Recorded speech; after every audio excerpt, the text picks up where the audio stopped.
प्यारे बच्चों, कैसे हो आप। आओ बच्चों, आज हम कक्षा 8वीं का जो पाठ 9 है कबीर की साखियाँ, तो इसका जो व्याख्या भाग 2 है उसे हम पढ़ने जा रहे हैं। तो बच्चों, व्याख्या भाग 1 में हम कबीर की 3 साखियों को पिछली वीडियो में पढ़ चुके हैं। तो उम्मीद करती हूँ कि उन साखियों का आपने ज़रूर गायन रूप में भी अभ्यास किया होगा और उसकी व्याख्या भी आपको अच्छे से समझ आई होगी। तो आओ बच्चों, आज हम कबीर की साखियाँ जो भाग 2 है उसके अंतर्गत अब चौथी साखी लेते हैं। तो आओ इसको भी हम गाकर यहाँ पे अभ्यास करते हैं। आप भी मेरे साथ गाने का अभ्यास कीजिए। कबीर घास ना नींदिए, जो पाँव तली होई, उड़ी पड़ी जब आँखी में, खरी दुहेली होई कबीरा, खरी दुहेली होई।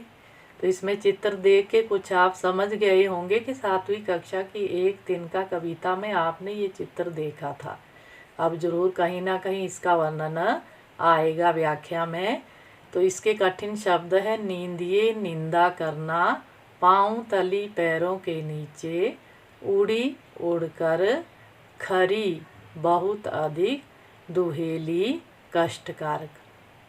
तो इसमें कहीं ना कहीं कोई कष्टदायक बात आ रही है। जैसे एक तिनका में भी हमने पढ़ा था कि कवि की आंख में तिनका जाने से कितनी बुरी स्थिति उनकी आंख की हो गई थी।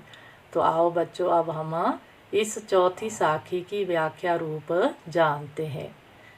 कवि कबीर दास जी कहते हैं कि कभी भी हमें उस घास की निंदा नहीं करनी चाहिए जो हमारे पैरों के नीचे हो। उसी तरह हमें कभी भी अपने से निम्न एवं गरीब लोगों की निंदा नहीं करनी चाहिए, क्योंकि घास का तिनका जब उड़कर हमारी आंखों में जाता है तो मानव को अत्यधिक पीड़ा एवं कष्ट होता है। कवि कहते हैं उसी तरह जब निम्न एवं दबा हुआ व्यक्ति जागृत होता है या उसके मन में बदले की भावना आती है तो वह स्वयं को कष्ट देने वाले लोगों को अत्यधिक कष्ट व पीड़ा पहुंचाता है। तो बच्चों, इसलिए यहाँ पे ये सलाह दी है कबीर जी ने कि हमने किसी भी व्यक्ति पर अत्याचार नहीं करना है, किसी को कुचलने का प्रयास नहीं करना है। तिनका बहुत छोटा होता है। तो एक तिनका कविता में हम ये बात जान चुके हैं कि किस तरह से उस छोटे से तिनके ने कवि के घमंड को पल भर में ख़त्म कर दिया था। तो बच्चों, उसी तरह से जो कोई गरीब होता है या हमारे से कमज़ोर व्यक्ति होता है तो उस पर भी हमें अत्याचार नहीं करने हैं।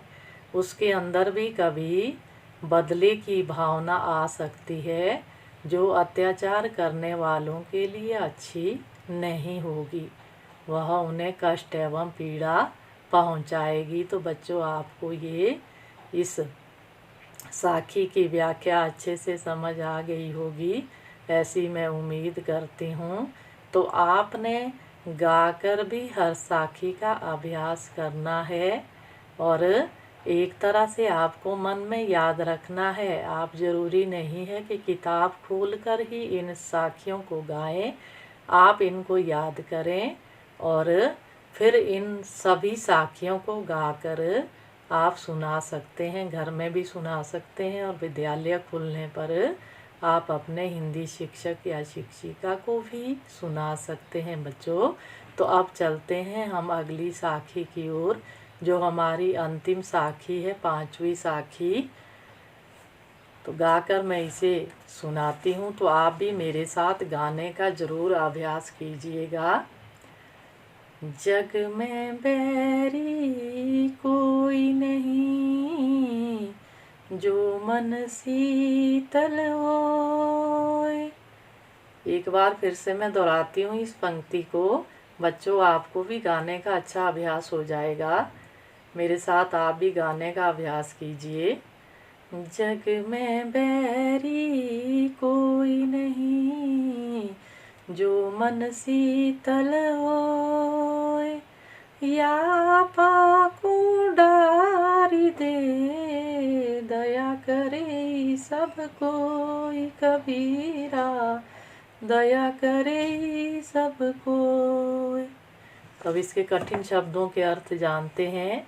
बैरी होता है शत्रु बच्चों, जग संसार, शीतल ठंडा, होए होना, आपा घमंड। तो अब हमने इस जो साखी है इसको गाकर भी सुनाया आपको, और ज़रूर आपने भी इसका अभ्यास किया होगा, और कठिन शब्दों के अर्थ भी हमने इसके जान लिए हैं कि बैरी मतलब शत्रु या दुश्मन, जग संसार या विश्व भी हम कहते हैं। शीतल ठंडा, इसका हम शांत से भी तात्पर्य ले सकते हैं। होए होना, आपा घमंड, या फिर हम क्रोध के रूप में भी इसका प्रयोग कर सकते हैं बच्चों। तो आओ अब हम इस अंतिम साखी की व्याख्या लेते हैं। कवि कबीरदास कहते हैं, इस संसार में जिस व्यक्ति का मन शीतल है उसका विश्व में कोई भी शत्रु नहीं है। शांत एवं धैर्यशील व्यक्ति किसी का शत्रु नहीं होता। तभी तो इसमें देखो मित्र रूप में बताए गए हैं कि उसके सारे मित्र होते हैं। हे मानव, तू अपना यह गुस्सा त्याग दे और सभी पर अपनी दया दृष्टि डाल दे। ऐसी सलाह जो है कवि कबीर जी हमें दे रहे हैं। गुस्से का या घमंड का हमें त्याग करना है। सभी से प्रेम भाव से मिलो। कबीर मनुष्यों को कहते हैं कि वह अपने क्रोध को शांत कर सभी से प्यार और सदाचार से जीवन यापन करें। तो बच्चों ऐसा स्वभाव हमारा होना चाहिए कि हम बिल्कुल शांत हों, गुस्सा ना करें। अगर कोई व्यक्ति गुस्सा करता है तो उसके दुश्मन बन जाते हैं संसार में। तो यहाँ पे कवि कबीर जी ने हमें यह सीख दी है कि हमें गुस्से का त्याग करना है, घमंड का त्याग करना है। हमें घमंडी नहीं बनना है। हमें गुस्सा भी त्याग देना है, हमें घमंड को भी त्याग देना है। अगर हमारे अंदर इस तरह की काबिलियत है, हम शांत स्वभाव के हैं, तो संसार में कबीर जी कहते हैं कि कोई भी आपका दुश्मन नहीं होगा, कोई भी शत्रु नहीं होगा, सारे आपके मित्र होंगे। इसलिए कहते मनुष्यों को उन्होंने सलाह दी है कि आपको अपना क्रोध और घमंड त्याग देना है और शांत स्वभाव को अपनाना है। तो बच्चों हमने ये आज कबीर की साखियाँ व्याख्या भाग 2 पढ़ा, जिसमें हमने उनकी 2 साखियों का वर्णन किया। हमने गाकर भी आपको साखियाँ सुनाई, कठिन शब्दों के अर्थ भी बताए और उसका व्याख्या भाग भी आपके सामने रखा। तो उम्मीद करती हूँ बच्चों आपको इन साखियों की एक अच्छी समझ बन गई होगी, जो आपको प्रश्नों के उत्तर जानने में सहायता करेगी। तो बच्चों आप इन साखियों को घर में गाने का अभ्यास करें, और विद्यालय जब खुलते हैं तो अपने हिंदी शिक्षक या शिक्षिका को इन साखियों को गाकर सुनाएं, और इनकी जो व्याख्या दी गई है इस व्याख्या को आप साफ और सुंदर तरीके से अपनी हिंदी की कॉपी में लिखें। तो बच्चों आज की वीडियो में हम इतना ही पढ़ेंगे।